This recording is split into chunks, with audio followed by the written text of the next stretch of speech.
There have been a lot of changes and new features just added in the Chop Shop DLC for GTA Online, and Rockstar has told us what every single one is. So let's talk about them. If you enjoy the video, leave a thumbs up, subscribe for more stuff like this, let's go. First, let's talk about the new content, and starting off with the new business, the Salvage Yard, or the Chop Shop. This business lets you do two things mainly. The first one is start up these sort of mini heists where you go out, steal vehicles, and then sell them later on. Most of these robberies will have two main setup missions, 3 additional tasks in free roam, a finale mission, and then a sell mission after that. So it's a bit of a process.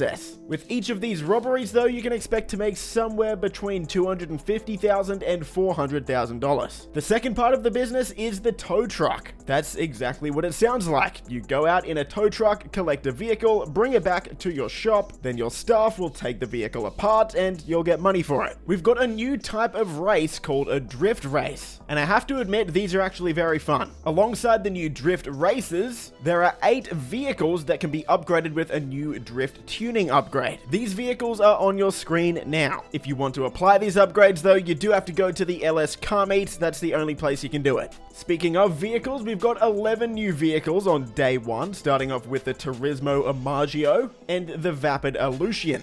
These two both can get Armani Tech upgrades in your agency. The next 2 vehicles, the Vigero ZX Convertible and the Viva Knight, these can get HSW upgrades. And then we have 7 more vehicles, the Fathom FR36, the Vapid Dominator GT, the Impaler LX, the Asterope GZ, alongside 3 emergency vehicles. So we've got the Stania LE Cruiser, that's right, our very own cop car finally, and the customization on this one is really cool. We also get an unmarked cruiser, which is awesome, and a police riot van. One new weapon has been added, the battle rifle. If you want to get this one, you'll need to purchase it from the gun van or your agency armory. Cosmetics. Over 150 pieces of clothing have been added for both male and female characters. There's also been 32 tattoos added, as well as 1 male and female haircut. Animals. Animals are now in free mode on PlayStation 5 and Xbox Series X and S. You may find some roaming around in Los Santos, but mainly you'll find them either out in the ocean or up in and around the Sandy Shores area. I'm pretty sure I've already run over like 5 deer unintentionally just while doing missions, so that's probably going to happen to you as well.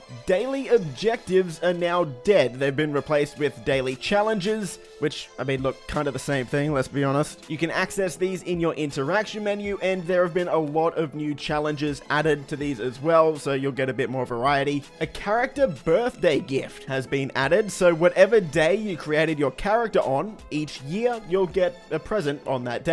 As for what I got for my present, you can see it on the screen now. Yeah, kinda underwhelming. There is a new garage called the Vinewood Club Garage, available only for GTA Plus members. This is a 100 car garage. It's got 5 different levels of garage with 20 cars being able to be stored in each level. Now, if you do have GTA Plus, don't worry. If you cancel your membership, you can still access the vehicles you've stored in here. But if you do cancel your GTA Plus membership, you just won't be able to replace or add any new vehicles to the garage. Experience improvements and changes. The easy way out option has been removed from the interaction menu. So yeah, you can't just easily take yourself out anymore, but it hasn't been removed completely. It still is in the game. You just have to go into the actual menu, go to online and options, and you can still do it through that. On PS5 and Xbox Series consoles, there's now a vehicle organization section in the interaction menu. This feature is absolutely awesome. It's something that's been needed for so long, so now you can easily move your vehicles from one garage to another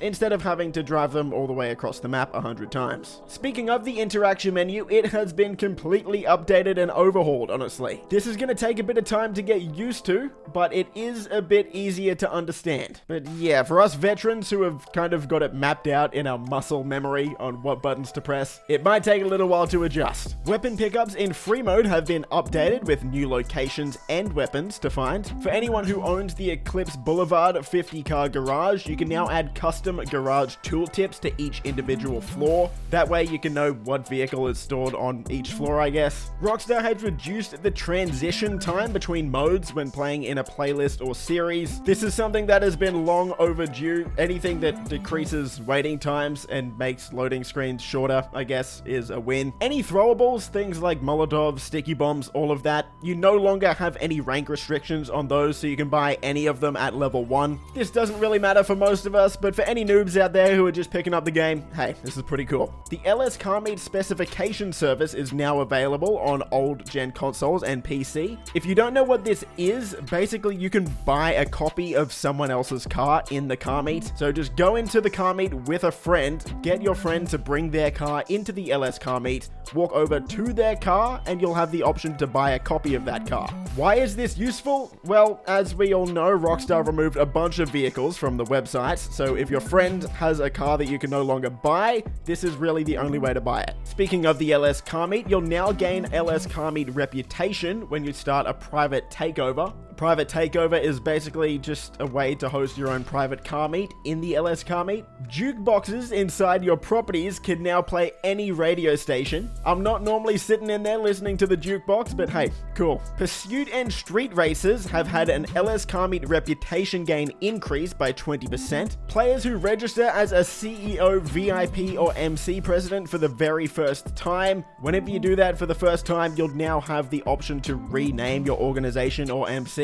The Up and Atomizer has now been disabled inside interiors, so things like the stash houses, things like that. Rockstar says this is to prevent players from getting stuck. Personally, hasn't happened to me, but hey, I'll trust Rockstar on that one. Voice chat is now off by default on console. You can switch it on, again, through the menu, of course, but it's going to be off by default. This is probably a good thing. A lot of players I know leave their mic on without even realizing it, and then you get a fan blowing into the mic or music playing in the background or something, so that shouldn't happen as often anymore. The reporting system has been updated, so player reporting and job reporting options have been updated. Probably one of the most useless features in all of GTA Online. I don't know if anyone's ever gotten banned from being reported. You can now restrict the display of in-game phone text messages to friends and crew only. Or if you want to, you can completely block all texts from other players. And no, this doesn't mean you can block text messages and phone calls from NPCs, only other players. You can now track your career progress milestones from the GTA Online website.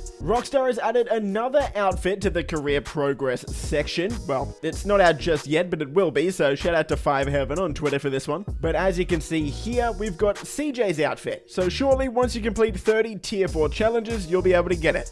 Emailing has been removed. Yes, RIP emails 2013 to 2023. You had a great run. I know not many people ever really did this, but you could send emails to other players through the website, the email website in the game. Yeah, most of you have probably never done that, and you never will be able to. RIP, you won't be missed. The creator mode has had a bunch of changes and improvements. I'm not going to read out all of these ones because I know not everyone likes to use the in-game creator, but I will put these changes on screen now, so just pause the video if you're into that sort of stuff. And then Rockstar goes on to list basically 100 different bug fixes that I'm also not going to bore you with. And finally, for anyone like me who is grinding out the Smuggler's Run Tier 4 1000 crates challenge, this has been bugged and completely reset. Rockstar hasn't announced when or if they're ever going to fix this. This sucks for me personally because I was at 600 and something crates out of 1000. It had taken me months. So personally, I'm just not going to try and do this again until Rockstar fixes it. But yeah, wouldn't be a GTA Online update if Rockstar didn't accidentally screw something up, hey? Anyway, we will wrap the video up there. That's every single new feature added in the Chop Shop DLC. If you enjoyed, leave a thumbs up, consider subscribing for more stuff like this. Stay safe, and I'll see you in the next video. Peace! Favorite color, money green. Paper. I've been on my grind since I was in the 7th grade. Had my first kid, I was only 17. Always a provider for my pack like Wolverines. But you won't find me on the mountaintop. Need no calculator.